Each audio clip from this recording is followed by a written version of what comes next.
Ya, Assalamualaikum warahmatullahi taala wabarakatuh. Salam sejahtera kepada Puan Nur Rahimah, iaitu lecturer kami current issue in detailing. Nama saya adalah Muhammad Faiz Amni bin Ramlan. Nombor kad matrik saya adalah 15 DRM 19 F1010. Jadi saya kelas DRM 3B. Jadi hari ini saya akan menceritakan tentang what is retail customer experience. Okey, jadi ringkasan yang saya boleh buat daripada sini adalah di mana satu perjalanan di dalam kedai runcit, di mana sejak pelanggan datang untuk membeli barang di kedai-kedai runcit, barang keperluan harian, jadi mereka akan melihat macam kedai itu akan dipenuhi oleh barang. Jadi ada bungkusan-bungkusan daripada kedai peruncit itu, dia akan agihkan, and then dia akan susun di rak-rak yang ada dekat dalam kedai tu. Jadi pelanggan akan nampak barang-barang yang disusun tu semua kemas dan teratur. Jadi ianya akan memberi satu kepuasan lah apabila kita sebagai pelanggan tengok kedai yang cantik, yang teratur, yang bersih. Jadi pada zaman sekarang, zaman kian lebih maju. Jadi keadaan teknologi pun sudah berkembang maju. Jadi terdapat banyak laman web iaitu di media ataupun di alam maya yang dinamakan sebagai internet. Terdapat ada urus niaga iaitu shopping di atas talian, iaitu membeli belah di atas talian, ataupun nama dalam bahasa Inggeris adalah shopping online. Jadi pelbagai banyak, contohnya Lazada, Shopee, Zalora, and Amazon, dan lain-lain. Jadi di setiap kedai peruncit yang ada yang menjual barang-barang, mereka akan menyukai kepada pelanggan yang selalu datang ke kedai mereka. Ini adalah secara umum. Jadi owner ataupun pemilik daripada kedai itu, dia akan berasa gembira apabila ramai pelanggan, sebabkan pelanggan yang datang untuk membeli barang yang dia jual, dan dia pun dapat keuntungan. Saya berkata begini disebabkan oleh kerana di dalam satu kajian pada tahun 2015, iaitu kajian daripada Synchrony Financial yang telah meninjau di suatu tempat. Dia telah membuat kajian terhadap satu jumlah kedai ni di suatu kawasan, seperti contoh dalam 1000 kedai. Jadi mereka akan, akhir sekali kajian tu, mereka mendapati kebanyakan pengurus kedai dia akan menyukai ataupun menggemari kepada pelanggan-pelanggan yang selalu datang ke kedai ni. Jadi dia akan membuat sebaik yang mungkin untuk menghias kedai, untuk membarukan barang mereka jadi nampak macam unik. Jadi dia akan meletakkan satu dan menjadikan tarikan kepada pengunjung untuk datang ke kedai. Jadi bagi melariskan penjualan, owner kedai ataupun pemilik kedai dia akan merencanakan satu strategi di mana mereka akan membuat satu promosi ataupun satu pengiklanan supaya ianya menjadi tarikan yang kuat kepada pelanggan yang mengunjung ke kedainya bagi membeli barang-barang yang dijual olehnya. Jadi jika pelanggan yang datang ke sesebuah kedai runcit, dia akan melihat satu perkara yang unik, yang cantik, jadi mereka akan berasa puas hatilah dengan keadaan barangnya apabila dia beli satu barang and dia bayar dekat kaunter, and then orang kaunter tu dia macam seronok ataupun gembira ataupun memberi satu layanan yang cukup baik kepada pelanggan. Dan pelanggan pula rasa seronok lah apabila beli di kedainya. Okey, di sini saya nak bagi satu contoh kedai runcit, iaitu kedai Padini, di mana dia menjual barang-barangan fashion, baju, kasut, seluar yang cantik. Saya tertarik apabila saya datang ke premis kedai Padini tu. Saya tertarik kepada satu benda, di mana apabila dia buat satu promosi potongan harga. Jadi pada potongan harga tersebut, saya melihat baju yang tersusun cantik, walaupun orang ramai pun masuk bagi terlampau ramai. Jadi saya tengok kat situ, kalau dalam ramai-ramai orang itu ada juga orang yang menjaga kedai tersebut atau pekerja-pekerja Padini. Dia cukup terbaik lah melayan pelanggan. Jadi ianya memberikan satu pengalaman yang terbaik lah bagi pelanggan, disebabkan dia dapat mengawal orang yang ramai, dan mereka juga memenuhi setiap ruangan di dalam kedai Padini itu dengan baju-baju yang saya boleh katakan ianya adalah cantik dan memberikan satu tarikan kepada pelanggan yang mengunjung ke premis Padini tersebut. Jadi sebagai yang terakhirnya saya nak cakap kat sini, berkenaan dengan artikel yang saya baca ni, saya boleh dapat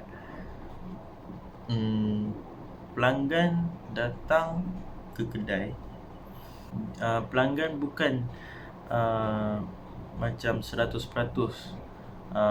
mengharapkan barang itu ada, tapi pelanggan dia datang ke satu kedai runcit, dia juga mengharapkan sesuatu servis ataupun sesuatu layanan daripada pekerja yang baik. Itu adalah salah satu perkara yang penting supaya pelanggan rasa gembira apabila membeli belah di kedai runcit. Jadi itu saja daripada saya. Terima kasih kepada siapa yang menonton video saya ini. Harap anda semua dapat ilmu manfaat dengan apa yang saya berikan sebentar tadi. Okey, kita teruskan dengan poin yang seterusnya yang akan disampaikan oleh Amirul Hakim. Assalamualaikum warahmatullahi wabarakatuh. Nama saya Muhammad Amirul Hakim bin Mahmud, nombor kad matrik 15 DRM 19F 1040. Okey, saya ingin menerangkan 3 key advantage of retail. Okey, poin yang pertama adalah membina pengekalan dan kesetiaan pelanggan. Okey, kita sebagai retailer harus menjaga pelanggan kita untuk setia membeli produk di kedai kita, supaya bisnes kita akan kekal berkembang. Okey, sebagai contoh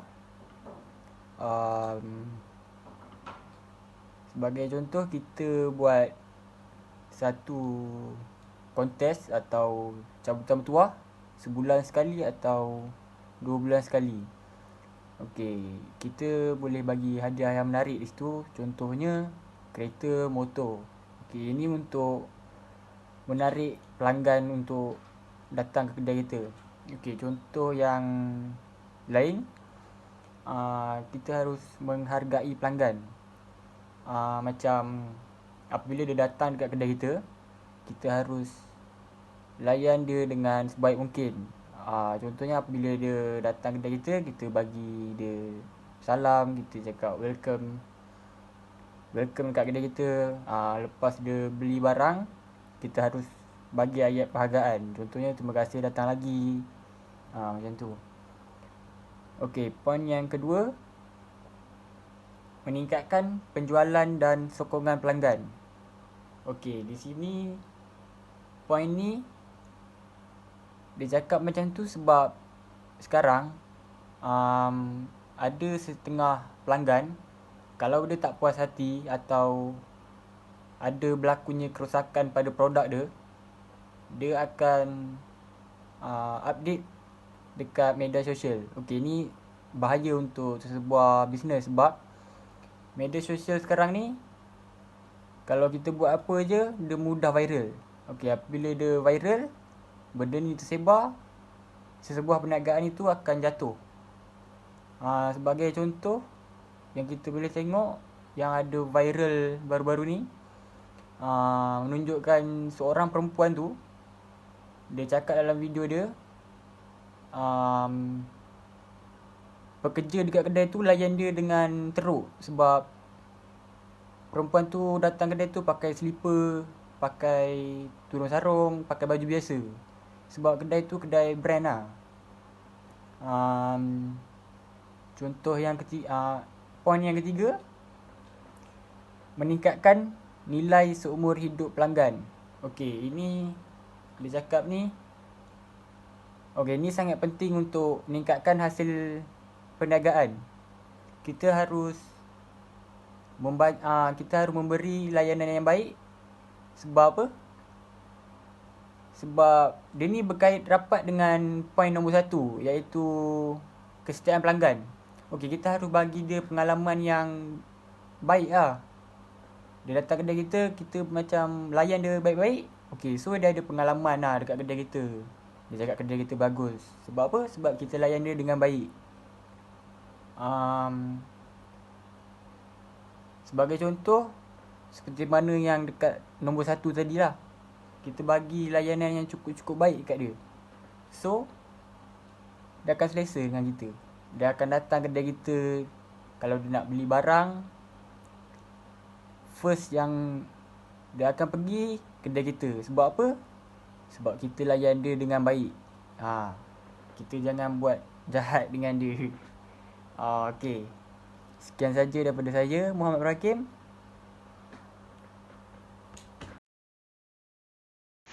Hello, Assalamualaikum warahmatullahi wabarakatuh. Nama saya Muhammad Mulhim bin Muhammad Nazar. Saya daripada kelas DRM 3B. Dan hari ini saya akan membentangkan tentang Top 5 Retail Customer Experience for 2020. First, develop better listener and encourage storytelling. Dapat lihat pada masa kini, ramai pembeli atau konsumer yang selalu saja membeli barang di online seperti Shopee, Lazada, Zalora dan sebagainya. Ini menyebabkan peniaga-peniaga runcit kehilangan konsumer ataupun pelanggan. Hal ini sepatutnya peruncit tersebut harus mempunyai kebolehan untuk menarik minat pelanggan dan tidak menunggu pelanggan datang ke kedainya. Contoh yang dapat berikan adalah apabila pelanggan yang memasuki ke dalam Watson dengan niat ingin membeli skincare, dan kita sepatutnya sebagai seorang retail haruslah guide mereka dan memberikan 100% true information. Okey, poin yang kedua pula adalah balance the real and virtual buying experience through channel agnostic seamless experience with in-store digitalization. Okey. Untuk poin yang nombor 2 pula, dia bagi tahu kita pelanggan tak semestinya dia ada banyak masa untuk memilih. Cadangan saya adalah kita combinekan pembelian secara online dan kita pick up dekat store seperti Walmart yang telah membuat perkhidmatan tersebut. Dia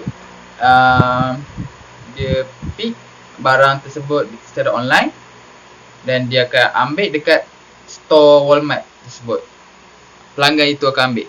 Poin yang ketiga pula adalah encourage social media engagement and share of in-store purchase. Retailer harus menarik minat pelanggan dengan cara menghias kedai mereka dengan seperti bunga, meletakkan corak-corak yang unik. Contoh yang kita dapat lihat di sini, kedai butik dan kafe di Orange County, California. Kafe ini telah menarik minat pelanggan dengan meletakkan ke semua dinding mereka dengan bunga. Ini memberi impak yang sangat baik dan menarik minat pelanggan. Hari ini pelanggan mula tertarik dan ingin berselfie dengan bunga-bunga tersebut. Poin yang keempat pula adalah encourage and support offline and online communities. Poin yang keempat, dia memberitahu bahawa kita boleh membuat dua servis dalam satu kedai. Dua perkhidmatan dalam satu kedai. Contoh yang kita boleh lihat adalah di Cyberjaya ada sesebuah bookstore. Dalamnya ada coffee tea untuk para pembaca menenangkan fikiran sambil membaca buku. Okey, poin yang terakhir adalah engage customer in DIY, product building and self customizing activity during purchase. Poin yang kelima ni dia bagi tahu kita tentang keselesaan customer untuk DIY kan.